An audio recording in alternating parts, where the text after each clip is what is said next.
마태복음 9장 1절로 16절 말씀 다 같이 보겠습니다. 예수께서 길을 가실 때 날 때부터 맹인된 사람을 보신지라 제자들이 물어 이르되 랍비여 이 사람이 맹인으로 난 것이 누구의 죄로 인함이니까 자기니까 그의 부모니까 예수께서 대답하시되 이 사람이나 그 부모의 죄로 인한 것이 아니라 그에게서 하나님이 하시는 일을 나타내고자 하심이라. 때가 아직 낮음에 나를 보내신 이의 일을 우리가 하여야 하리라. 밤이 오리니 그때는 아무도 일할 수 없느니라. 내가 세상에 있는 동안에는 세상의 빛이로다. 이 말씀을 하시고 땅에 침을 뱉어 진흙을 이겨 그의 눈에 바르시고 이르시되 실로암 못에 가서 씻으라 하시니 실로암은 번역함은 보냄을 받았다는 뜻이라. 이에 가서 씻고 밝은 눈으로 왔더라. 이웃 사람들과 전에 그가 거리는 것을 보았던 사람들이 이르되 이는 앉아서 구걸하던 자가 아니냐. 어떤 사람은 그 사람이라 하며 어떤 사람은 아니라 그와 비슷하다 하거늘 자기 말은 내가 그라하니 그들이 묻되 그러면 내 눈이 어떻게 떠졌느냐. 대답하되 예수라 하는 그 사람이 진흙을 이겨 내 눈에 바르고 나더러 실로암에 가서 씻으라 하기에 가서 씻었더니 보게 되었노라. 그들이 이르되 그가 어디 있느냐. 이르되 알지 못하노라 하니라. 그들이 전에 맹인이었던 사람을 데리고 바리새인들에게 갔더라. 예수께서 진흙을 이겨 눈을 뜨게 하신 날은 안식일이라. 그러므로 바리새인들도 그가 어떻게 보게 되었는지를 물으니 이르되 그 사람이 진흙을 내 눈에 바르매 내가 씻고 보나이다 하니 바리새인 중에 어떤 사람은 말하되 이 사람이 안식일을 지키지 아니하니 하나님께로부터 온 자가 아니라 하며 어떤 사람은 말하되 죄인으로서 어떻게 이러한 표적을 행하겠느냐 하여 그들 중에 분쟁이 있었더니 아멘. 어떤 사람들은 하나님께서 어떤 확실한 증거를 보여주시면 하나님이 존재하신다는 것을 믿겠다 이렇게 말합니다. 어떤 확실한 증거를 보여주시면 그것을 보고 믿겠다 이렇게 말합니다.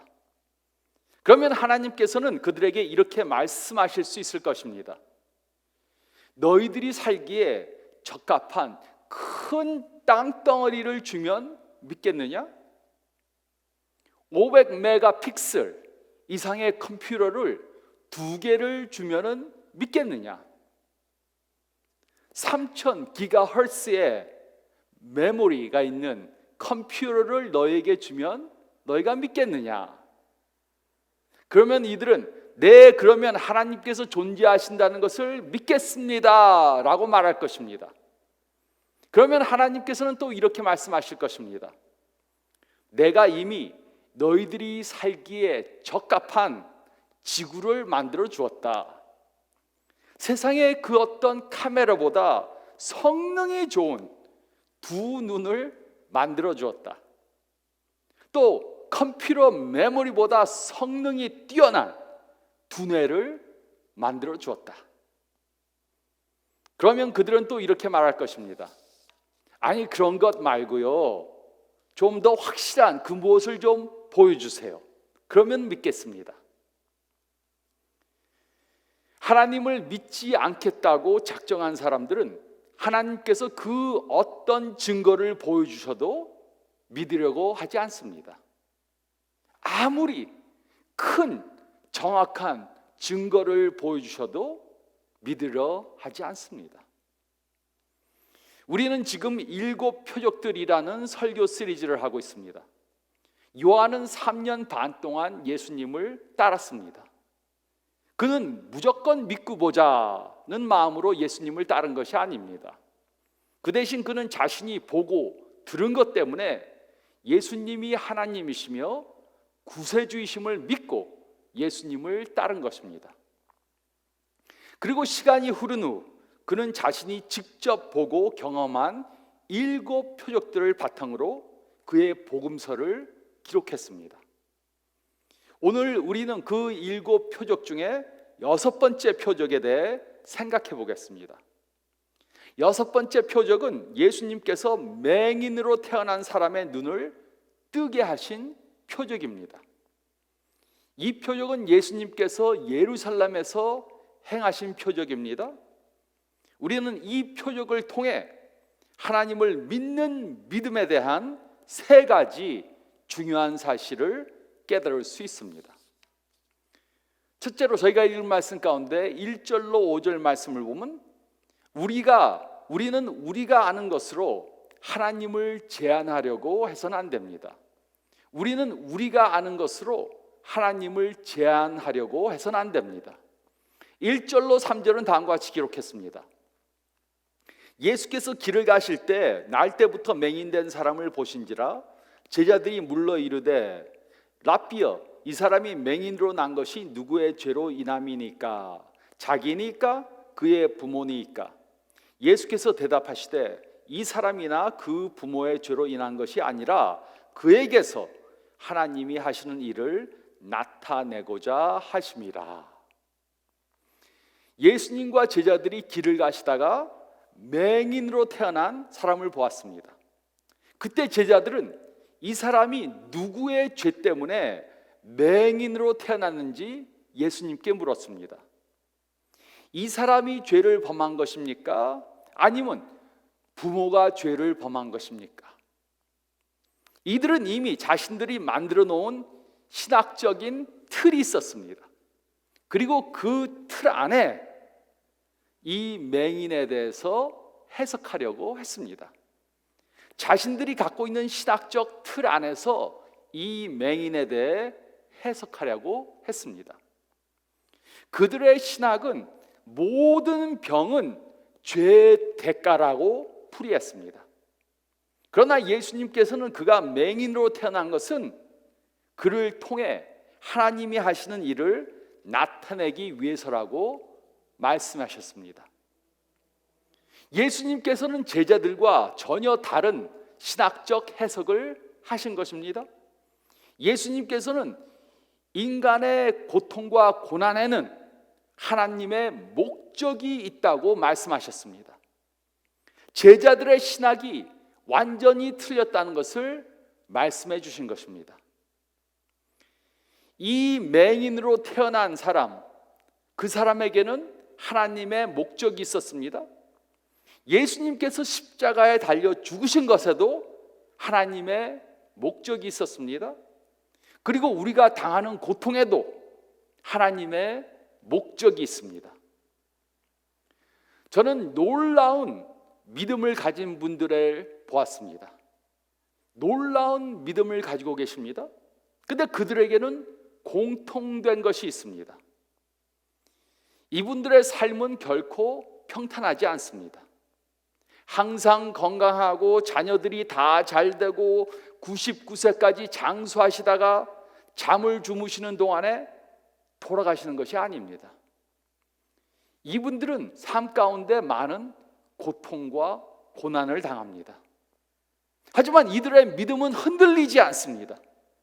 이분들은 그들의 삶 가운데 겪는 어려움 때문에 오히려 믿음이 더 견고해집니다.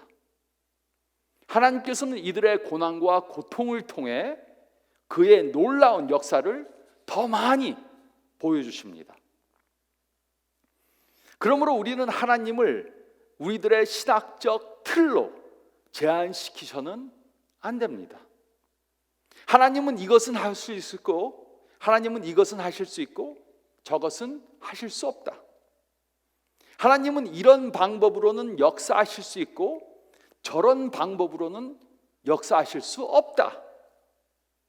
이렇게 우리의 마음대로 하나님을 제한시키면 안 됩니다. 하나님께서는 우리의 생각을 초월하십니다. 우리의 제한된 논리를 초월하십니다. 하나님은 하나님이시고 우리는 하나님이 아니고 그의 피조물에 불과합니다.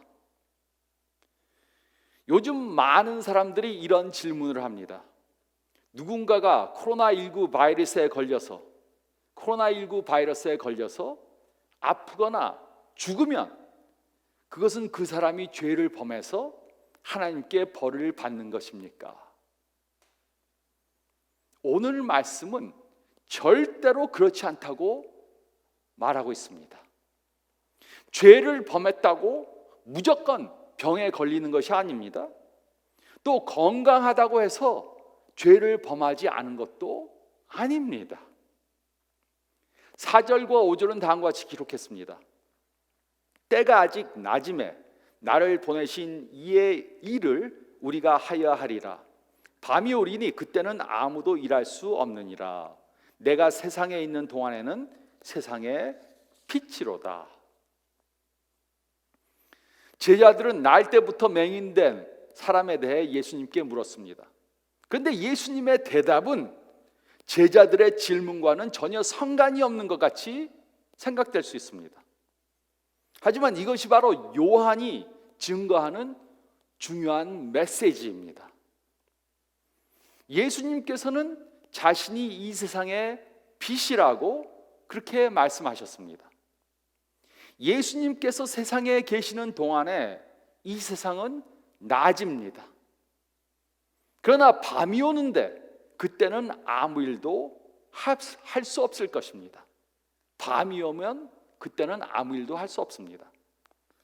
예수님께서는 이 말씀을 통해 자신이 십자가에 달려 죽게 될 것임을 예고해 주신 것입니다. 곧 밤이 와서 아무 일을 할 수 없다는 것은 예수님의 이 세상의 시간이 얼마 남지 않았다는 것을 말씀하신 것입니다. 그러나 제자들은 예수님께서 무슨 말씀을 하시는지 이 당시에는 도저히 이해하지 못했습니다. 분명한 것은 바로 이것입니다. 예수님은 우리의 논리와 이성을 초월하시는 분이십니다. 우리는 하나님에 대해서 전부 다 이해할 수 없습니다. 우리는 우리가 아는 것으로 하나님을 제한시키려고 해서는 안 됩니다. 우리는 우리가 아는 것으로 하나님을 제한하려고 해서는 안 됩니다. 또 둘째로 저희가 읽을 말씀 가운데 6절로 12절 말씀을 보면 우리는 아는 것으로만 행하지 말고 믿음으로 행해야 합니다. 우리는 아는 것으로만 행하지 말고 믿음으로 행해야 합니다. 6절, 7절은 다음과 같이 기록했습니다. 이 말씀을 하시고 땅에 침을 뱉어 진흙을 이겨 그의 눈에 바르시고 이르시되 실로암 못에 가서 씻으라 하시니 실로암은 번역하면 보냄을 받았다는 뜻이라. 이에 가서 씻고 밝은 눈으로 왔더라. 예수님께서는 땅에 침을 뱉어 진흙을 이겨서 그 사람의 눈에 바르셨습니다. 그리고 그에게 매우 중요한 말씀을 하셨습니다. 예수님께서는 이 사람에게 실로암 못에 가서 씻으라고 말씀하셨습니다. 그리고 그는 예수님의 말씀에 순종해 실로암 못으로 갔습니다. 그는 보는 것으로 행하지 않고 믿음으로 행했던 것입니다. 그는 예수님께서 왜 그렇게 말씀하셨는지 완전히 이해는 못했어도 그 말씀을 믿고 믿음으로 행한 것입니다. 그는 자신이 예수님에 대해 아는 것을 근거로 해서 이해가 되지 않는 예수님의 명령에 순종한 것입니다. 그는 실로암 못에 갔습니다. 그리고 눈을 씻었습니다. 평생 볼 수 없었던 사람이 보게 되었습니다. 요한은 이 모든 것을 다 직접 목격했습니다. 그래서 모든 사실을 전부 상세히 기록할 수 있었던 것입니다. 오늘날에도 우리가 예루살렘에 가면 이 사람이 가서 눈을 씻었던 그 실로암 못을 볼 수 있습니다. 아직도 전부 그대로 있습니다. 8절로 12절은 다음과 같이 기록했습니다. 이웃 사람들과 전에 그가 거리린 것을 보았던 사람들이 이르되 이는 앉아서 구걸하던 자가 아니냐. 어떤 사람은 그 사람이라 하며 어떤 사람은 아니라 그와 비슷하다 하거늘 자기 말은 내가 그러하니. 그들이 묻되 그러면 내 눈이 어떻게 떠졌느냐. 대답하되 예수라 하는 사람이 진흙을 이겨 내 눈에 바르고 나더러 실로암에 가서 씻으라 하기에 가서 씻었더니 보게 되었노라. 그들이 이르되 그가 어디 있느냐. 이르되 알지 못하노라 하니라. 눈을 뜬 이 사람은 집으로 돌아갔습니다. 이웃들 중 어떤 사람은 그가 전에 구걸하던 그 사람이다 이렇게 말하고, 또 다른 사람들은 그 사람과 비슷하게 생겼지만 그 사람이 아니다 이렇게 말했습니다. 그러자 그는 자신이 바로 그 구걸하던 맹인이었다 이렇게 말했습니다. 사람들은 그에게 어떻게 해서 보게 되었는지 물었습니다.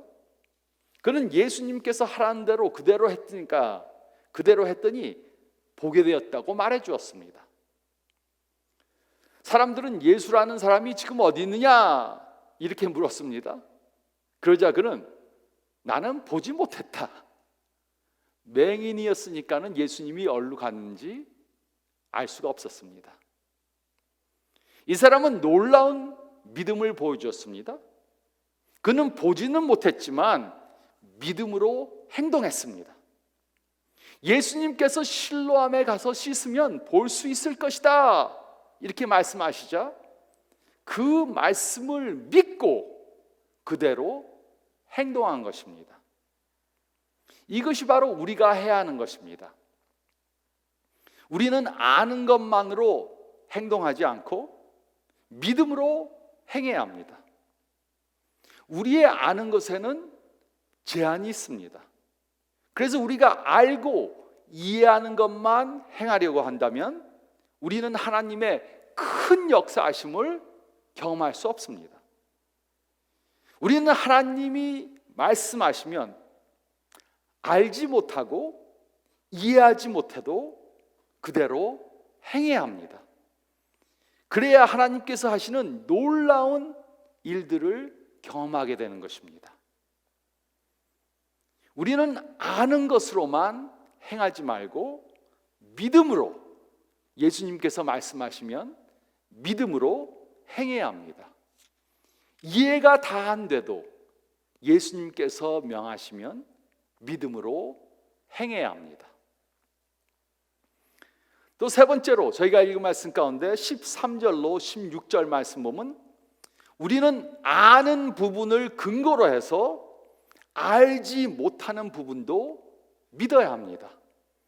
우리는 아는 부분을 근거로 해서 알지 못하는 부분도 믿어야 합니다.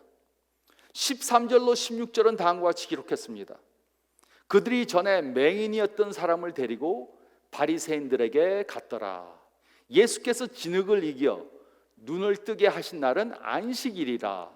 그러므로 바리새인들도 그가 어떻게 보게 되었는지를 물으니 이르되 그 사람이 진흙을 내 눈에 바르매 내가 씻고 보나이다 하니, 바리새인 중에 어떤 사람은 말하되 이 사람이 안식일을 지키지 아니하니 하나님께로부터 온 자가 아니라 하며, 어떤 사람은 말하되 죄인으로서 어떻게 이러한 표적을 행하겠느냐 하여 그들 중에 분쟁이 있었더니.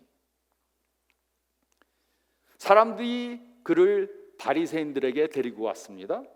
그런데 문제가 생겼습니다. 예수님께서 이 사람을 고치신 날은 바로 안식일이었습니다.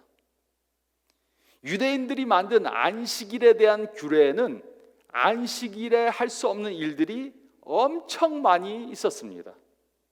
그 중에 하나가 바로 병자를 고치면 안 되는 것이었습니다. 요즘도 만약 사람들이 이들이 만든 안식일에 대한 규례를 따른다면 아마도 안식일에 코로나19 바이러스에 걸려서 죽는 사람들이 비일비재할 것입니다.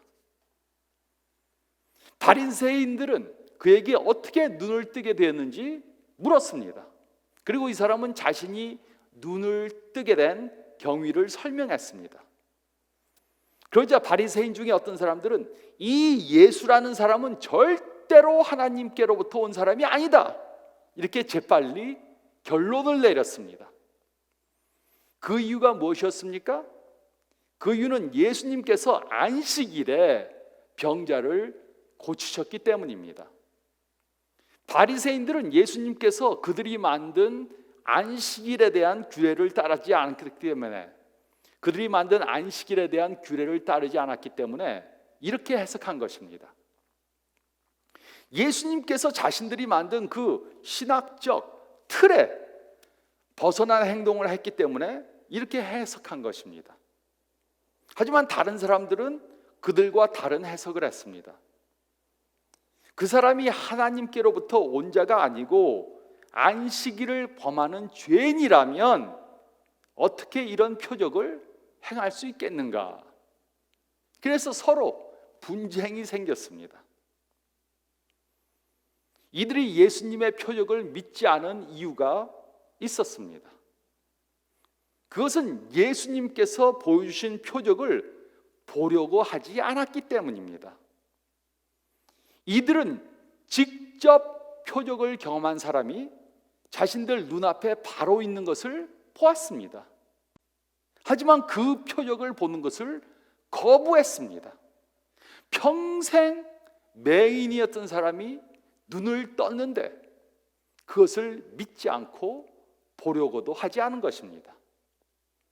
이들은 자신들의 불신앙 때문에 영적 소경이 된 것입니다. 바리새인들은 소경이었던 이 사람에게 그가 어떻게 보게 되었는지 계속해서 추궁했습니다. 똑같은 질문을 여러 번 반복했습니다. 그들은 믿지 않기로 결정을 했기 때문에 이 사람의 말을 믿지 않은 것입니다. 바리새인들은 이 사람에게 똑같은 질문을 계속해서 던지면서 신문했습니다. 그러자 이 사람은 짜증이 났습니다. 그는 25절에 이렇게 대답했습니다. 그가 죄인인지 내가 알지 못하나 한 가지 아는 것은 내가 맹인으로 있다가 지금 보는 그것이니이다. 이 사람이 한 말은 우리들에게 매우 중요한 원리를 가르쳐 줍니다. 우리는 예수님을 믿기 위해 모든 것을 전부 다 이해하지 않아도 됩니다. 이미 아는 것에 근거해서 예수님을 믿으면 되는 것입니다. 근데 어떤 사람들은 다 이해해야만 믿을 수 있다고 그렇게 생각합니다. 하지만 다 이해해야 믿을 수 있는 것은 아닙니다. 우리는 이와 같은 논리를 다른 영역들에는 적용하지 않습니다. 제가 몇 가지 예를 들어드리겠습니다. 그 누구도 사랑에 대해 다 이해하지 못합니다. 그래도 사랑합니다. 그 누구도 에너지에 대해 다 이해하지 못합니다. 그래도 전기와 같은 에너지를 사용합니다. 그 누구도 선이 무엇인지 다 이해하지 못합니다. 그래도 선하게 살려고 노력합니다. 그 누구도 악에 대해 다 설명할 수는 없습니다. 그래도 누군가가 악한 행동을 하면 저것은 악한 행동이라고 결론을 내립니다. 우리는 이런 영역들에 다 이해하지 못해도 믿습니다. 그러면서도 하나님에 대한 것은 다 이해해야 믿을 수 있다고 생각합니다. 하지만 우리는 예수님에 대해 아는 것을 근거로 해서 이해하지 못하는 부분도 믿어야 합니다. 일단 믿으면 우리는 조금씩 예수님에 대해 더 알아가게 될 것입니다. 눈을 뜬 이 사람은 자신이 경험한 것을 다 이해하지 못했습니다. 어떻게 해서 맹인이었던 내가 눈을 뜨게 되었는가? 어떻게 예수님이 자기를 고치셨는지는 다 이해할 수 없었습니다. 그래도 이해하는 것이 있었습니다. 그것은 바로 자신은 맹인이었는데 지금은 볼 수 있게 되었다는 것입니다. 그러므로 우리도 아는 것을 근거로 해서, 아는 부분을 근거로 해서 알지 못하는 부분도 믿어야 합니다. 아는 부분을 근거로 해서 알지 못하는 부분도 믿어야 합니다. 우리 중에 그 누구도 성경을 다 알던가 하나님을 다 이해하는 사람은 한 사람도 없습니다. 하지만 예수님을 구세주로 믿은 사람들은 이 소경이었던 사람이 경험한 것을 경험했습니다. 우리에게 어떤 문제가 있었을 때 예수님께서 성경을 통해 그 문제에 대해 말씀해 주셨습니다. 그래서 예수님의 말씀을 다 이해하지는 못해도 순종했습니다. 그랬더니 예수님이 주시는 은혜를 경험할 수 있었습니다. 그 후 우리의 믿음은 더 성장했습니다. 우리가 경험한 것을 다 설명할 수는 없습니다. 하지만 우리가 경험한 것을 부인할 수도 없습니다. 하나님을 우리의 이해하는 것으로 제한시키려고 한다면 우리는 하나님의 큰 역사를 결코 경험할 수 없습니다. 그러므로 아직 예수님을 믿지 않는 분들이 계시다면 여러분 앞에 보여주시는 하나님의 표적을 보시기 바랍니다.